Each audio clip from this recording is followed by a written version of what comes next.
Violência sem barreiras. Situações como a tentativa de assalto na sexta-feira a um prédio de apartamentos não são raras em Rio Claro. Este é um dos assuntos de hoje e vamos mostrar também. Terremoto no Nepal foi o mais devastador em 80 anos e tremores foram registrados pela Unesp em Rio Claro. Cidade de Araras vive sua pior epidemia de dengue da história e se mobiliza para combater a doença. Durante a ação em um dos bairros, agente de saúde acabou agredido. Também em Araras, Prefeitura faz doação de terreno para a obra de centro de tratamento contra o câncer. E no esporte, Palmeiras sai na frente do Santos na decisão do Campeonato Paulista. Olá, a história se repete. A invasão de um prédio de apartamentos na última sexta-feira abre novamente a discussão sobre a ousadia dos bandidos e o quanto o cidadão pode estar à mercê dos marginais, mesmo aquele que estaria protegido por vários tipos de recursos de segurança. Eles estão cada vez mais ousados, por isso morar em condomínios em Rio Claro não tem sido sinônimo de tranquilidade. Nos últimos anos, vários condomínios foram invadidos por assaltantes na cidade. Em setembro de 2007, 4 homens entraram em um condomínio que fica às margens da rodovia que liga Rio Claro a Piracicaba. Eles renderam vigias, invadiram 2 casas e levaram dinheiro, celulares e carros. Em 2009, um dos casos mais chocantes. A pequena Gabriela, de apenas 8 anos, foi morta com um tiro na cabeça por indivíduos que entraram em um condomínio de casas de luxo, onde ela morava com a família. Um dos rapazes era menor de idade. Em 2013, uma quadrilha não teve dificuldades para entrar em outro residencial de luxo da cidade. Eles até apresentaram RG na portaria, entraram e assaltaram. Na última sexta-feira, um prédio na Avenida 2 foi alvo de uma quadrilha fortemente armada em plena luz do dia. Os bandidos não se preocuparam nem em esconder o rosto. O motorista Júlio Rodrigues de Souza, de 58 anos, que descarregava mercadorias em um supermercado do outro lado da rua, levou um tiro no rosto, chegou a passar por cirurgia, mas morreu no início da tarde. Ele morava em Vinhedo. Os bandidos tinham tudo planejado. De acordo com informações já apuradas, na quinta-feira um deles esteve aqui, acompanhado por um corretor de imóveis, com a intenção de comprar ou alugar um apartamento. Era o pretexto para entrar e conhecer o andamento do condomínio. No dia seguinte, ele voltou sozinho e, como foi reconhecido pela portaria, sua entrada foi permitida. Ao passar pela primeira grade, ele rendeu o porteiro e acionou os comparsas que invadiram o prédio. De acordo com a polícia, a quadrilha tinha um objetivo específico. Os marginais procuravam uma pessoa específica que morava naquele condomínio para tentar fazer um roubo contra o apartamento dela. Genebaldo chegou no prédio no momento do roubo. Quando eu cheguei, tinha um já rendendo o vigilante da porta, mas eu não percebi, pensei que era morador, entrei e subi. Não levou uns 15 minutos e já começou o tiroteio aqui embaixo. Imagens feitas por celular mostram a troca de tiros dos bandidos com a polícia militar. Este policial que participava da ação foi atingido por estilhaços de munição e prestou depoimento na delegacia. Parte da quadrilha fugiu neste carro preto com placas de Curitiba. Na fuga, eles roubaram um EcoSport e abandonaram o Sentra no Jardim Palmeiras. O carro tinha marcas de tiro, manchas de sangue e muita munição nos bancos. Segurança não existe, né? Já diz um amigo meu, coronel. Existe a sensação de segurança que as pessoas têm. Estamos cansados de ver arrastões em prédios em São Paulo, no Rio de Janeiro, no interior também. É uma coisa assim que é dos tempos mesmo. Olha, é uma situação difícil. Para falar um pouquinho sobre essa insegurança, na verdade, Coronel Marco Antônio Belagamba, especialista em segurança, está aqui para conversar com a gente. Tudo bem? Tudo bem, boa tarde a todos. Agora, falando primeiramente do procedimento, né? A entrada no condomínio. Para a gente falar da questão da facilidade que eles encontraram, né? Realmente, todas as vezes que nós deparamos com esse tipo de ocorrência, normalmente acontece por deficiência da segurança do condomínio.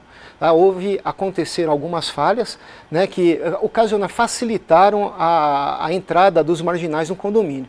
Nesse caso especificamente, parece que eles vieram um dia antes com o corretor e no dia seguinte adentraram o prédio sem a presença do corretor, sem ter a companhia do corretor. Isso facilita demasiadamente, né, a ação dos marginais. Então aí a gente pode levantar duas questões. Pode ser uma falta de preparo da equipe que faz ali o recebimento das pessoas, enfim, da equipe de segurança do condomínio. Mas o senhor citou agora há pouco também, em conversa antes da entrevista, que tem também um morador que também ajuda a boicotar o próprio sistema de segurança, né? Realmente, nós verificamos nesse aspecto aí que muitas vezes o morador, ele pressiona o funcionário, o porteiro, a afrouxar, podemos assim dizer, a segurança. Muitas vezes até repreendendo o funcionário por cercear a entrada de algum familiar ou de alguma pessoa que vem prestar algum tipo de serviço. Isso inibe aquele funcionário a prestar um bom serviço, a ter aquela cautela, a ter todo aquele critério para poder deixar a pessoa que é estranha àquele condomínio a poder adentrar nesse condomínio. Então tem esse aspecto também. É fundamental também que tenha um bom treinamento desses funcionários. Não adianta nós temos toda uma estrutura tecnológica, toda uma estrutura que iniba a ação da marginalidade, se aquele funcionário não for bem treinado. Em contrapartida, o morador ele também tem que ser treinado a poder compactuar, participar dessa segurança como um todo. Ou seja, não pode, o procedimento é esse, vale para todos, né? Sim, com certeza. Ele tem que colaborar, não é porque chamando a atenção do porteiro, por ele deixar, para ele cumprir a função dele, que vai ajudar em alguma coisa, só vai piorar. Ele vai, na realidade, ele vai estar facilitando a entrada do marginal. E agora, quanto à ação da polícia, né? A polícia não ter fechado a rua, houve muita repercussão na rede social com relação à polícia estacionar dá para explicar essa atitude, né? A questão é simples. Uma das missões da Polícia Militar, além que nós temos que ter a consciência que a Polícia Militar, constitucionalmente, ela é responsável pelo policiamento ostensivo preventivo. Mas num caso desse onde já aconteceu, tem como uma das missões a preservação da vida. Se eles fecham a rua na hora que os marginais estão saindo do prédio, qual que vai ser a única alternativa desses marginais? Retornar para o prédio. Aí nós vamos piorar ainda mais a situação, mudando o tipo de ocorrência, voltando para uma situação de reféns, e aí vai complicar muito mais. Então a preservação da vida é o fator principal, a vida dos transeuntes, as pessoas que estão por perto, moradores, as pessoas que estão por perto, dos policiais e até dos marginais. Ocorrência boa é aquela que se prende e detém o infrator sem disparar um tiro. Porque ali, por exemplo, se eles se sentissem acuados, com as ruas fechadas e tudo mais, poderia aí, nesse caso que o senhor falou, fazerem moradores, reféns e tudo mais. Perfeitamente. Tem que deixar uma via para que eles possam sair, mas tentar também, obviamente, tentar a negociação para que eles se rendam sem qualquer trauma, né? Sem qualquer crise para aquele momento. Então, creio eu que naquela situação, que muitas vezes a filmagem ela é restrita, nós temos visão em túnel para a filmagem, mas existiam outras viaturas nas ruas de cima que estavam fazendo o cerco. A gente não pode deixar de chamar atenção num aspecto. O marginal, ele vê o policial porque ele está caracterizado, mas o policial ele não sabe quem é o marginal, ele não sabe onde ele está, com quantos estão, como que eles estão armados, se eles estão armados. Então tem que tomar uma série de procedimentos visando principalmente, única e exclusivamente, a segurança de todos. Ok, Coronel, mais uma vez muito obrigado pela sua participação, pelas informações importantes aqui adicionadas ao jornal. Viu? Eu que agradeço, estou sempre à disposição. Muito obrigado. Agora, mudando de assunto, dengue, a Fundação Municipal de Saúde divulgou um novo boletim confirmando 13.150 casos em Rio Claro. O número já é 11% maior do que o último balanço, que mostrava 11.830 confirmações. O número de mortes permanece o mesmo por enquanto, né, com 3 vítimas fatais, que de acordo com a vigilância epidemiológica, são todos idosos que já tinham outras complicações de outros problemas de saúde. No estado de São Paulo, o último balanço divulgado mostra uma situação muito preocupante. Mais da metade dos municípios paulistas está em situação de epidemia e o número de confirmações já está em mais de 222 mil casos, pior situação desde 1986. Pelo menos 125 pessoas já morreram por causa da doença. E na nossa região, a cidade de Araras sente também a pior epidemia da história. E os números não param de crescer. O trabalho para combater a doença está intensificado, mas apesar disso, tem muito morador que não quer colaborar. No mapa, cada alfinete significa um caso confirmado de dengue e nunca antes tantos foram necessários.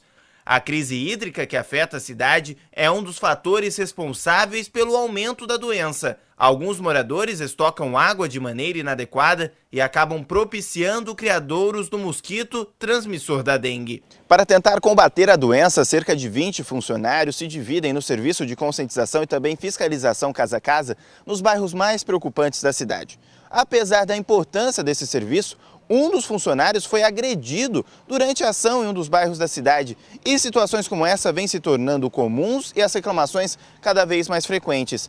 Neste caso específico, o funcionário público foi agredido com um soco no rosto, precisou passar por atendimento médico e este caso precisou ir parar na polícia. Os agentes, eles têm que ser vistos realmente como aliados da população e não como inimigo, como a gente tem visto. Então, os agentes têm sido agredidos realmente, verbalmente, diariamente. Nessa agressão verbal, a gente consegue realmente contornar e preparar o agente psicologicamente para isso. Só que na semana passada o agente foi agredido fisicamente. Isso a gente não tem condições realmente de admitir da população. A cidade de Araras vive a pior epidemia de sua história e neste ano já foram confirmados 1.379 casos da doença e mais de 600 exames ainda aguardam confirmação. 2015 já superou nos primeiros 4 meses todo o ano de 2013. Até então, a pior epidemia com 1.301 casos. O número de casos importados também cresceu. De acordo com a Secretaria de Saúde, 102 dos pacientes não contraíram a doença na cidade. No comparativo mês a mês, março foi o pior até agora, com 692 registros. A equipe tem continuado, feito o trabalho de bloqueio com retirada de criadouros em todas as quadras dos casos positivos. E depois a gente entra com a nebulização. A população é fundamental, porque ela realmente tem que estar eliminando todo o criadouro. Porque não adianta a gente também ir lá fazer a nebulização, matar o mosquito que está voando e dali a pouco já nascer tudo novo de novo. Para esta segunda-feira, o Pátio de Rio Claro tem vagas para mecânico de manutenção, motorista carreteiro, motorista entregador, representante comercial autônomo, técnico em nutrição, torneiro mecânico, vendedor interno e vendedor pracista. O Pátio fica na Avenida 3, número 536, no centro. Quem se interessar tem que ir até o local com carteira de trabalho, RG, CPF e número do PIS ativo. No próximo bloco, o terremoto no Nepal pôde ser registrado do outro lado do mundo. Equipamentos acompanharam abalos aqui na Unesp de Rio Claro. No próximo bloco.